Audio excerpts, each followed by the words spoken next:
Hey guys, welcome to Masterpiece Kids Online. This week we are continuing the series, God Speaks. Let's go ahead and find out what the next question we are going to ask today is.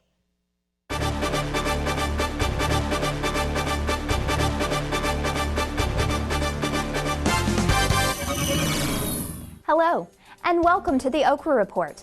I'm Okra Walters. Today, we are tackling one of the toughest, biggest questions ever to face humanity. No, it's not. How much is that doggy in the window? How much is that doggy in the window? Oh, you must be talking about Lucky. He's only got 3 legs, so naturally he's 25% off. No, the question we are tackling today is, what else does God say? We learned that God speaks words of direction and correction to his people. But what else does God say when he speaks? To answer this question, we sent out our ace reporter to ask some folks that very question. However, he was reporting on the new construction site downtown when he fell into a cave and was abducted by mole men. Did I just read that right? Mole men? Seriously? Whatever. So instead, we sent our assistant cameraman, Boffo. No, Mama. I don't want to go on the pony ride. They attacked Grandpa. No, you can't reason with them. They're wild animals. Earth to Boffo! Wake up! Don't take my wallet! Boffo, get out of bed! We've got a serious story to report on. We need to find out what people think about what else God says. Oh, yeah. Sorry, Okra. Well, anyway, I went around asking people the question, what else does God say? Here are some of their answers. What else does God say? Hadn't he said enough already? He got a whole book full of stuff he said. Go ask somebody else. Why are you so angry? I'm just asking you a question. Your stuff all up in my area and it's stanky. Yeah, so I was like totally paddleboarding the other day, and I looked up and I could have sworn I saw a seal with a Viking helmet on. And I thought, man, did he swim all the way from Viking land? Or did he maybe steal that helmet from a Viking that was on vacation? And then I realized I don't really know a lot about seals. Know what I mean?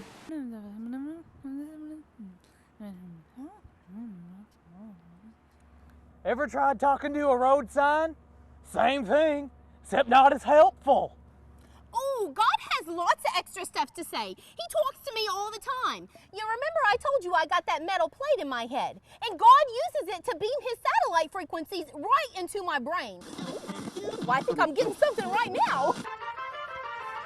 Is God in Mexico? Romulus and Remus, quit messing with that radio. You're messing up God's signal. Hey, no, wait. Tell him to turn it up. I love this song. No. Back to you, Okra. Wow, it looks like Boffo found a lot of opinions as to what else God says when he speaks to his people. Besides giving direction and correction to people, what are some other things that God might say when he speaks to us? Well, there is a very important story in the Bible about a time that God spoke to Joshua. Joshua had just taken over for Moses as the leader of the people of Israel. He was probably nervous and worried that he wouldn't do as good a job as Moses. God spoke words of comfort and encouragement to Joshua in that very moment. Well, you're going to learn all about that in your lesson today.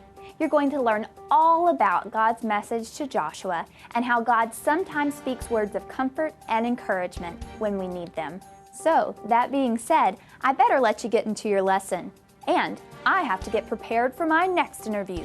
It's with little Suzanne Curtis, who is on her 4th straight week in pursuit of the world record of the longest burp. Gross. That's just gross. This is Okra Walters. I'll see you next time on The Okra Report.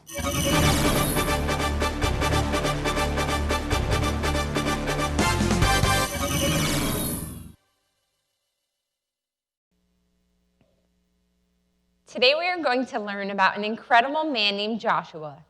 You've probably heard of him before. Most of you know him as the guy who led the Israelite army against the city of Jericho. They defeated the entire city by walking around the walls and yelling really loud, so loud that the walls came tumbling down. But long before that ever happened, Joshua found himself in a tough position. His leader Moses had died. God's people, the nation of Israel, had no leader. Joshua didn't know what to do, so he went out to be alone and pray. Suddenly, God appeared to Joshua. He said, "Joshua, my servant Moses is dead." But I'm sure that Joshua must have been thinking, I kind of already knew that, God. It's not a newsflash. I knew that happened. But God told Joshua that he must lead the people across the Jordan River into the land God was giving them. Joshua was going to take over for Moses. Now, this is the same Moses who parted the Red Sea, and he led the Israelites across so that they could go to dry land. This is also the same Moses who hit a rock with his staff so that water came shooting out for them to drink.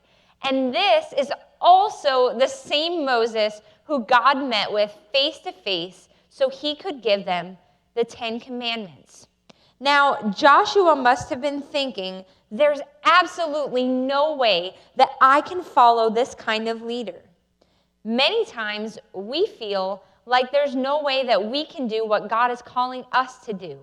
We fear that maybe we're going to fail or mess up. And Joshua probably felt those kind of things. But God spoke to Joshua and gave him an incredible comfort and encouragement in that moment. God said, "Be strong and courageous. Do not be afraid, for the Lord your God will be with you wherever you go." So Joshua was comforted and encouraged, and he left God's presence, and he went to speak to the commanders of the army. He said, "Get ready. We are going to cross the Jordan River." Now, I'm sure that these people missed Moses, but they immediately accepted Joshua as their leader. They said, "As we obeyed Moses, we will also obey you." And the people of God crossed the Jordan River and conquered the city of Jericho. Today, we are going to learn all about how God speaks words of encouragement and comfort to us, just like he did with Joshua.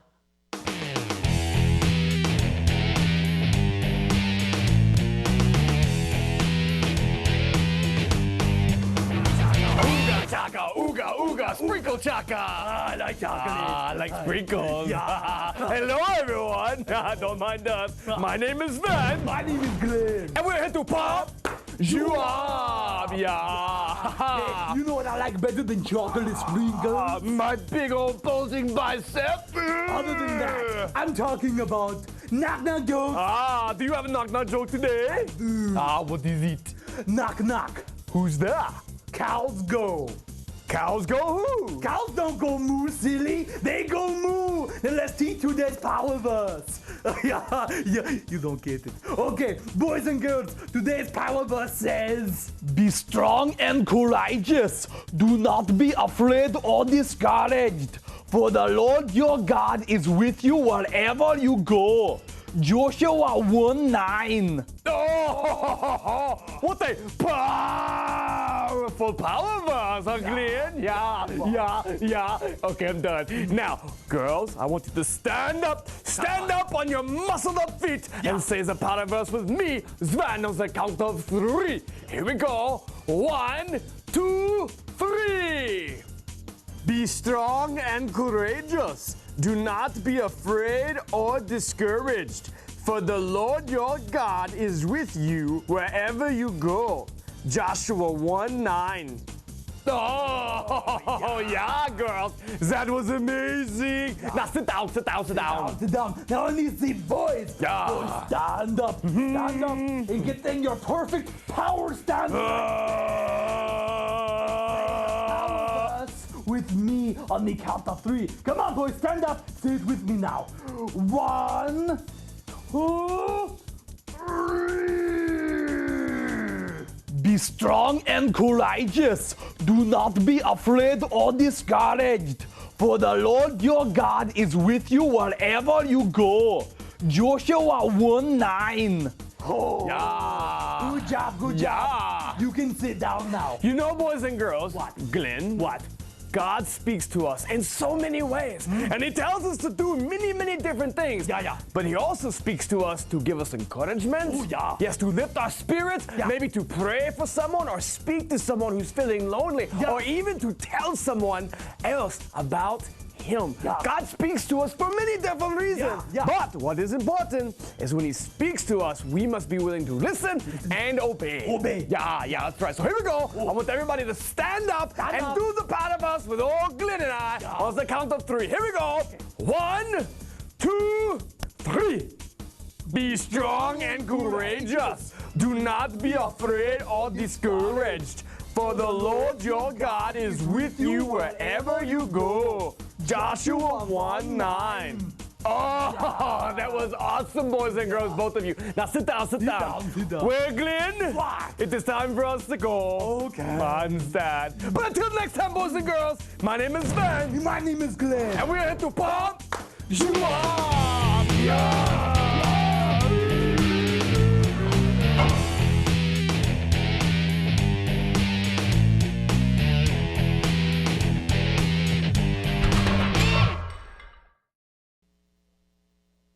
As we continue our series, God Speaks, we are asking the question, what else does God say? We learn that God speaks to us many times to give both instruction and correction. As we learned in our Bible story today, God speaks to encourage us. God spoke encouraging words to Joshua, letting him know that he was not alone and that God was going to help him be the leader he needed him to be. Many times God speaks to you and me with words of encouragement. We may feel like there is absolutely no way I'm going to pass this math test.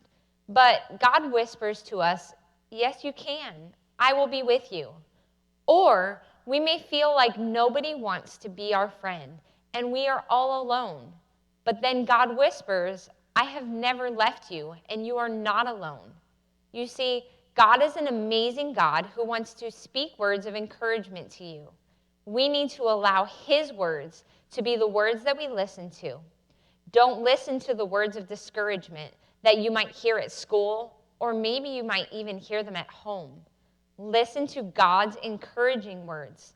God speaks to encourage us, but also God speaks to comfort us. Have you ever been in your bedroom when it is really storming outside? That can be pretty scary. Sometimes when you're in your room, you go and you have a comforter near you. So you grab it really quick and you're like, ah! And you pull it over your head. I'm so scared. And you try to block out all of the scary noises that the storm is coming. You're so scared, so you cuddle up with your blanket. And see, just like our blanket, when we cuddle up with it in a storm, sometimes there's this peace that comes over us. And God is a God who will comfort us. And God wants to be that comfort for us. When the storms of life come along, he speaks words to comfort us. We all face storms in life. Family problems or friendship troubles, maybe bullying or sickness, whatever it may be. When these storms come, they can seem to overwhelm us. But God is our comforter. Just like this blanket can comfort us in a storm, God can comfort us when we go through really hard times. God says different things to comfort us. He says, do not be afraid, for I am with you. He says, be strong and be courageous, because the Lord is going to be with you wherever you go. These are just some of the things that God says to comfort us. But God will speak to you if you listen to him when you go through a really hard time. And finally, one of the coolest things that God speaks is to tell us to pray for others. How many of you know that we as humans don't know everything? I know that could be a shock for some people, but we do not know everything. I don't know everything. You don't know everything. Pastor Scott doesn't know everything.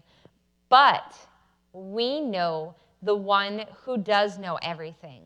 We know that God knows everything. He sees everything. And sometimes God speaks to you to tell you that you need to stop what you're doing and pray for someone. He might wake you up in the night, or he might speak to your heart right in the middle of the day. There have been so many times that God spoke to people to pray for others. God knew that someone needed prayer, so he spoke to someone else to pray for them. In the book of Acts, God spoke to the heart of some of the people to pray for the apostle Peter, who was in prison. At the same exact time that they were praying, God sent an angel to lead Peter out of prison. Peter walked up to the place where these people were praying, and he knocked on the door. When the people finally realized it was Peter, they could not believe it. God had spoke to them to pray for Peter, and while they prayed, Peter was set free. Isn't that so cool? That is something that happens when we obey God and we pray for others. When he speaks to our hearts, we need to remember to listen. So we need to remember today that God is there to encourage us, to comfort us, and to speak to us to pray for other people.